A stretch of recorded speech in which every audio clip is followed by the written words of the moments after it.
Hi friends, I hope everyone is gearing up for the prelims. We are here to talk about some tricks to ace prelims.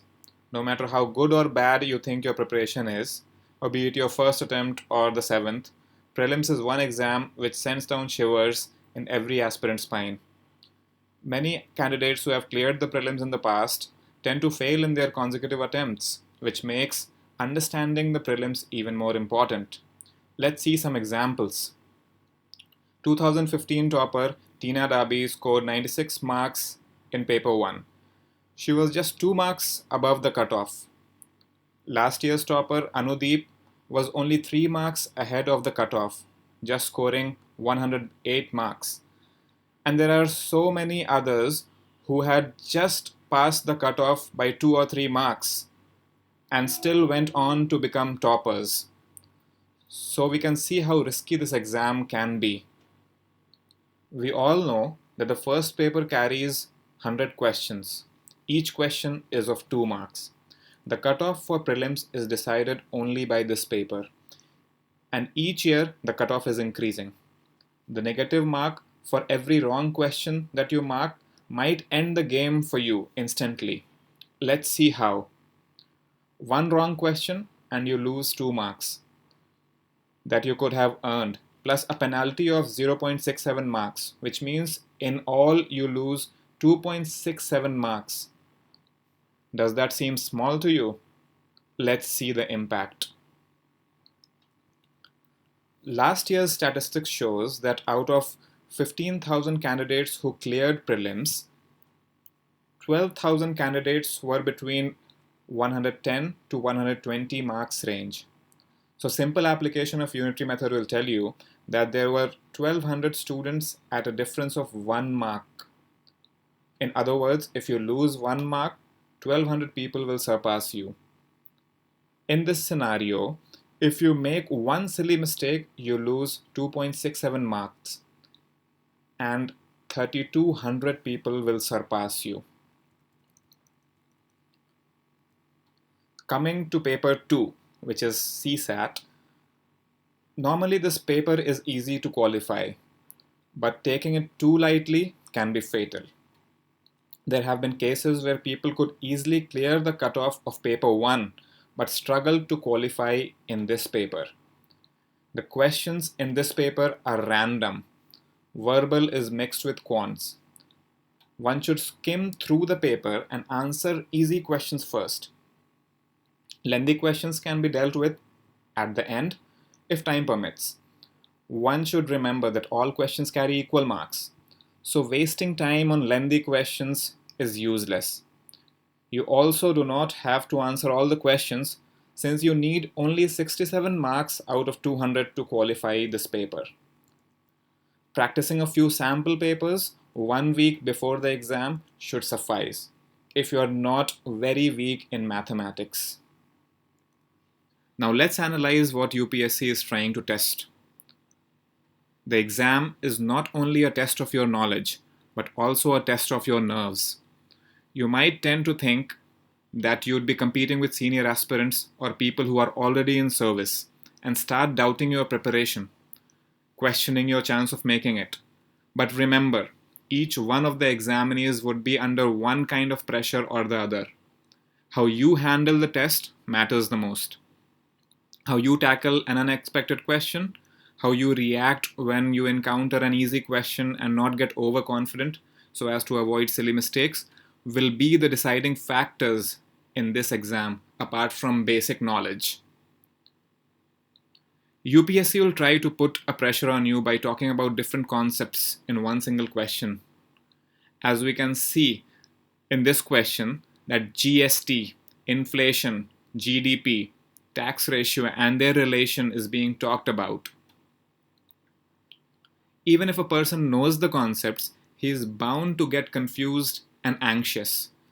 It's all about not losing your cool on encountering such questions and dealing with each part of the question individually. UPSC tends to check the mental ability and concentration of a person by firing different questions from different subjects.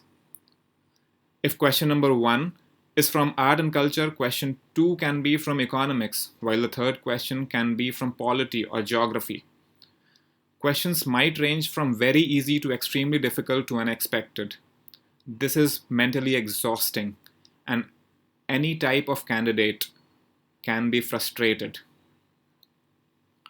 Being calm is the only way to tackle this trap, because every candidate would be going through the same. Now pause the video for a while and read the question. Out of 100 questions, a well-read candidate will be able to answer 50 to 55 questions confidently.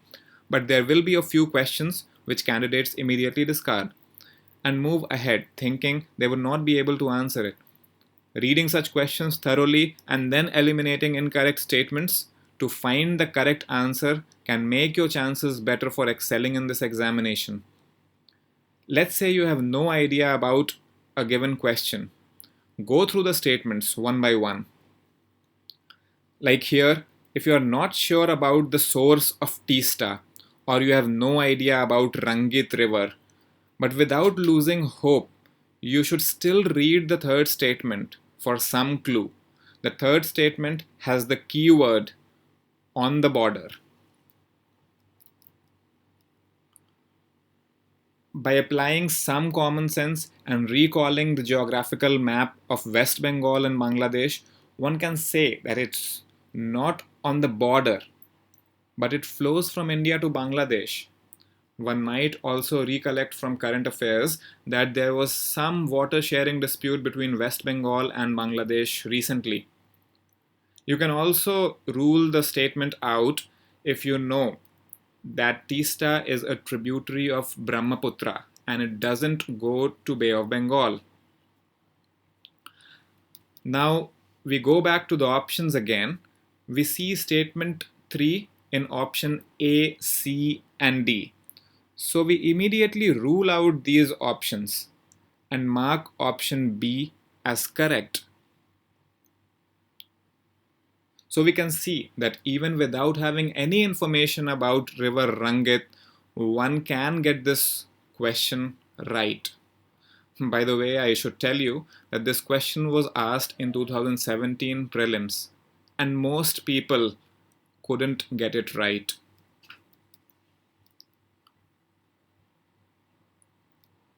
So as I had pointed out in the beginning, prelims is all about how well you handle pressure on the day of the examination.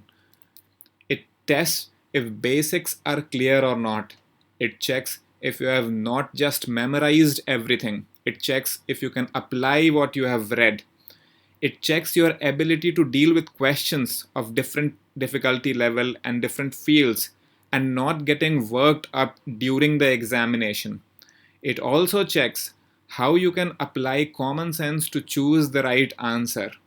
Last but not the least, one should be able to assess the level of the paper and make informed guesses so that one is able to answer adequate number of questions to surpass the cutoff. One should be able to take calculated risk as per the level of the paper, anticipating the cutoff, because playing safe and answering few questions can sometimes prove to be fatal. The tricks, if used correctly, will surely help you ace the exam. One should keep in mind that at the end of the day, it is just an exam, so take it like one. We at IAS by Heart wish you all the best. Now you can leave your comments, doubts, anything below. Thank you.